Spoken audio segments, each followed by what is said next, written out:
La mujer y su placer, capítulo 6 de la primera parte, las épocas de la sexualidad. El arquetipo sexual de la mujer, página 60. Las concepciones freudianas han hecho mucho por subordinar la sexualidad femenina a la envidia del pene. He tenido la oportunidad, escribe Freud, de conocer los sueños de ciertas mujeres después de su primer contacto sexual. Revelan el irreprimible deseo de estas mujeres de guardar para ellas ese pene que sigue siendo el objeto de todos sus anhelos. Es este componente viril y narcísico de la envidia del pene el que constituye la libido femenina y termina por transformarse en feminidad. Así, según Freud, el clítoris no es más que un órgano rudimentario, un pene diminuto cuya excitación solo conduce a un placer degradado, un pálido sucedáneo del orgasmo masculino.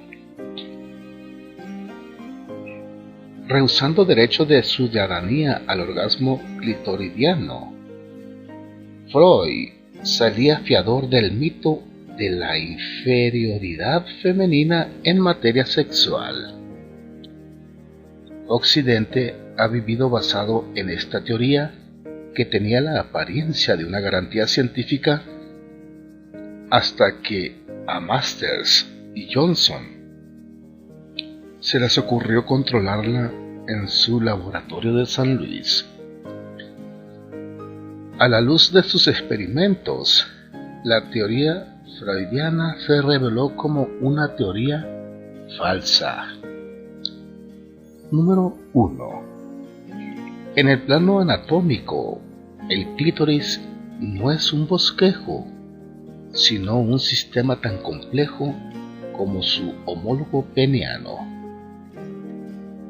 Los cuerpos cavernosos y esponjosos, su inervación, su vascularización, se corresponden punto por punto en los dos órganos. Volveremos sobre ello. Si hay una diferencia, es a favor del sistema femenino. En efecto, ricos plexos venosos se tejen en torno a la vagina, una red apretada que mantiene el flujo sanguíneo mucho tiempo después del orgasmo. Esta es una de las explicaciones de la insaciabilidad femenina. Muchas mujeres, aunque satisfechas por el placer orgásmico, experimentan una necesidad física de descargar esta tensión mediante un nuevo contacto. De ello solo las aparta su condicionamiento sociocultural y la falta de disponibilidad del compañero. Número 2. Estas confirmaciones han confirmado lo que ya avanzaban Havelock Ellis Kinsey, la capacidad multiorgásmica de la mujer. En este sentido supera a su compañero, que debe agenciarse un periodo de recuperación. La doctora Mary Sheffield se expresa en estos términos.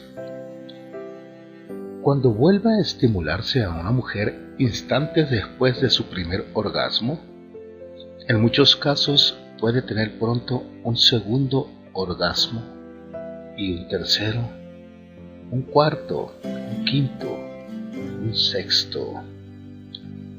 A diferencia de los hombres, que generalmente no pueden tener más de un orgasmo en un lapso relativamente corto, las mujeres, sobre todo mediante la masturbación, pueden llegar a 5 o 6 orgasmos completos en algunos minutos. La opinión corriente pretende que una mujer tenga un solo orgasmo que le aporte una satisfacción total, actúe como un sedante poderoso y relaje la tensión sexual durante algunos días. Pero es una idea totalmente falsa. En realidad, la intensidad de los sucesivos orgasmos no disminuye en nada mientras los músculos no estén fatigados. Cuanto más orgasmos tiene una mujer, más fuertes son.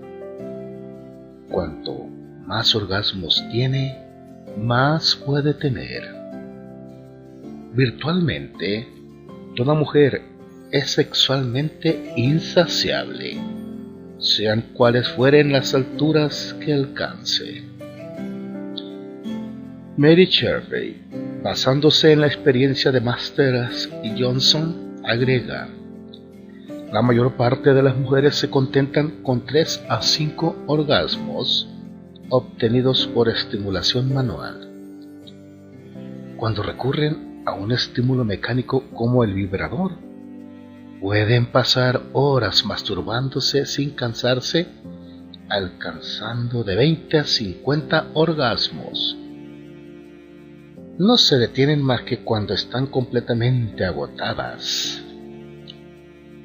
Este tipo de sesiones se repiten 2 o 3 veces por semana. Esa cantidad de orgasmos mide la capacidad de gozo del sexo femenino. Número 3. Esta afirmación confirma nuestra experiencia clínica, así como los estudios de los etnólogos.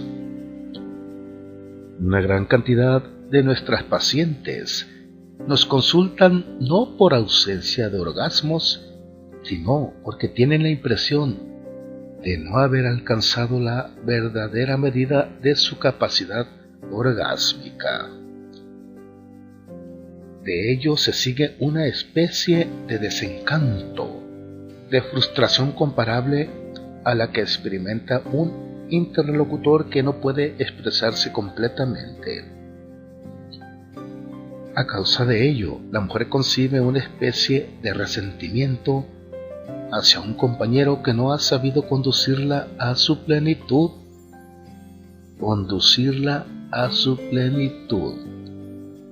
Aunque no tenga experiencia, sabe por intuición que podría hacerlo mejor. Exige la perfección en este dominio que significa más para ella que para su compañero. Todo médico conoce a esas pacientes que prefieren renunciar al acto sexual antes que hacerlo deprisa y corriendo.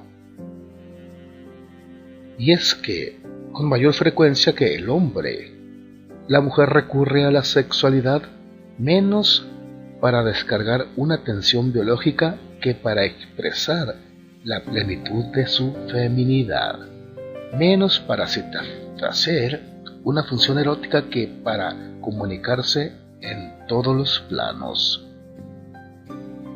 Funciones no eróticas de la sexualidad que constituyen su fuerza, pero también su talón de Aquiles. La observación de los antropoides confirma esta mayor disponibilidad sexual de la mujer. Ya en 1935, Yerkes mencionaba el hecho de que entre los chimpancés la mona no cesaba sus estímulos sexuales hasta después de haber agotado al macho. Carpenter hacía la misma observación respecto de los monos rhesus y los monos aulladores.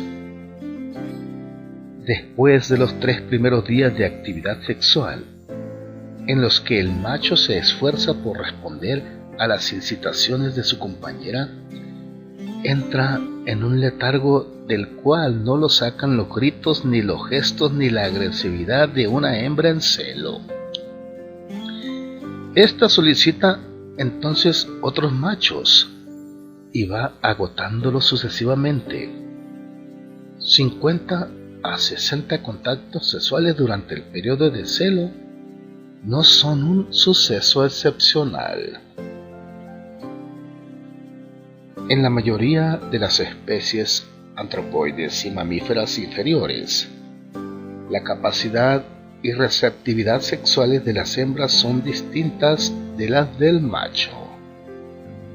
Esta regla se confirma con el perro, el gato, el puerco espín y en los monos más cercanos al hombre, el puerco espín. ¿Por qué iríamos a ser distintos en este sentido?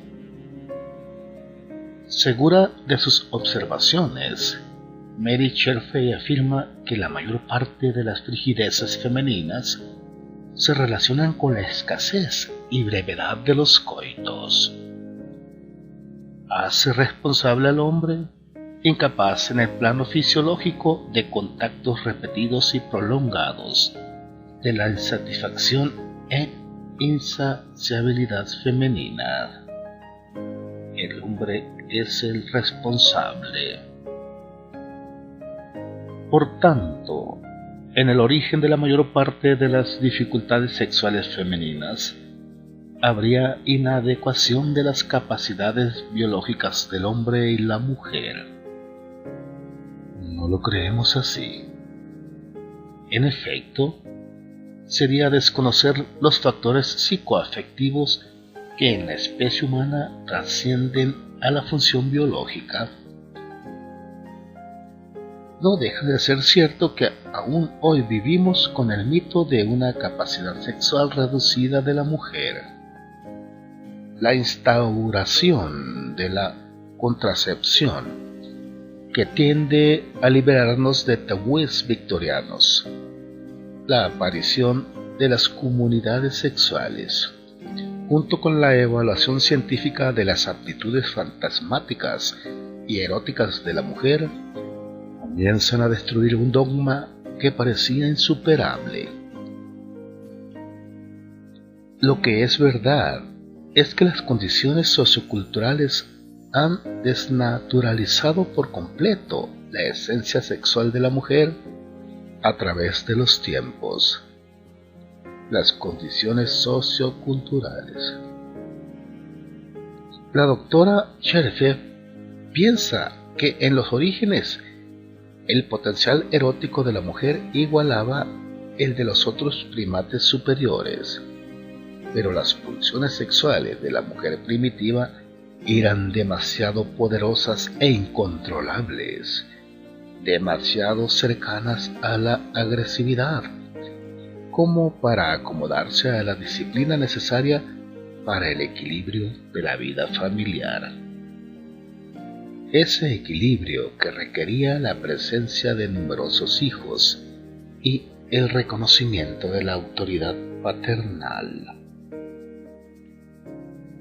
Los estudios prehistóricos muestran que la mujer precivilizada gozaba de una completa libertad sexual y que a menudo era incapaz de dominar sus instintos. Fue necesario que los códigos sociales domeñaran ese instinto sexual para que la familia se transformara en el crisol equilibrante y creador de donde debía salir el hombre civilizado moderno.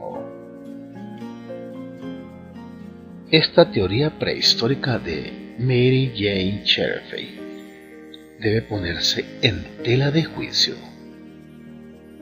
Hoy se sabe que esta edad de oro de la mujer, definida por el matriarcado, no fue más que un mito.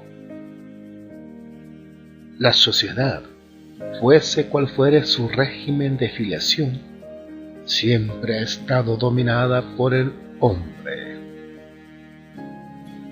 La autoridad pública o simplemente social pertenecen siempre a los hombres, afirma Levi Strauss en su estudio sobre las estructuras elementales del parentesco.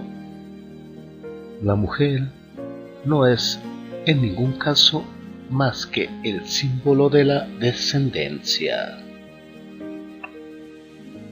No es menos cierto que en todos los tiempos el hombre, con ayuda de la religión y la sociedad, se ha esforzado, con mayor o menor éxito, por dominar en su compañera ese poderoso instinto sexual, con el único objeto de perpetuar su dominación política y económica, canalizándolo por los límites estrechos de los tabús que él mismo habría erigido. Mantenía su prestigio de macho y se aseguraba de su posteridad. Como prenda de su potencia, conservaba la iniciativa en el dominio erótico y reproductor, sin advertir claramente que al desnaturalizar la esencia de su compañera, se automutilaba. Sin duda, ese es uno de los significados de las mutilaciones sexuales femeninas. En el transcurso de los siglos, pero sin duda nunca tanto como durante la era victoriana, el hombre se las ha ingeniado para poner en el camino de la mujer dos obstáculos inhibidores grandes: el miedo y la culpabilidad. Y la regimentó tan bien que consiguió convencerla de su inferioridad en el plano sexual y prohibirle el acceso a dominios que pretendía reservarse.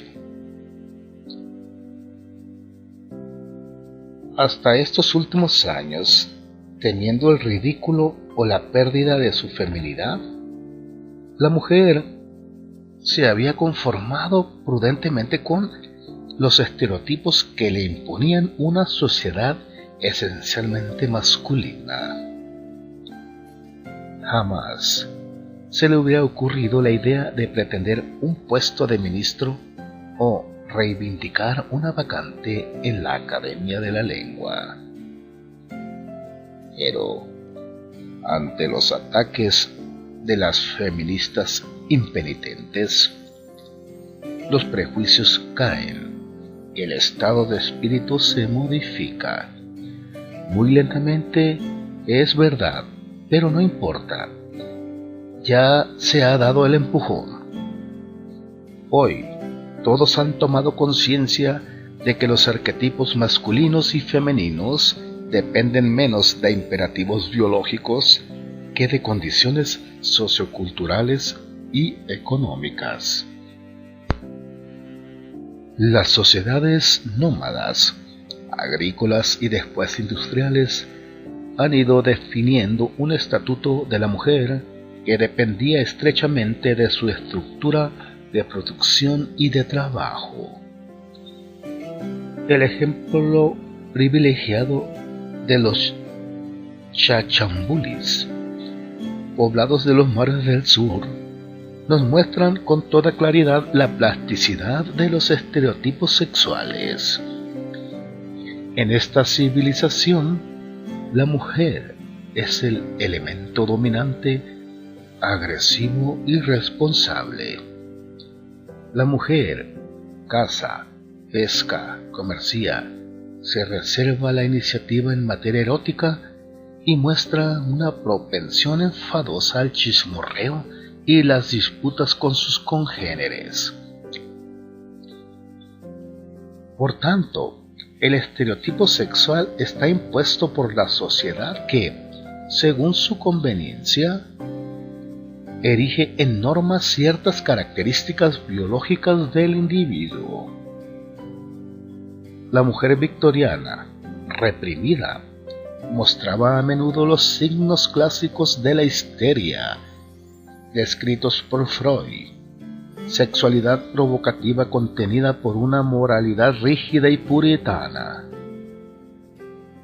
La Garcone de la década de los 20 se pretendía liberada.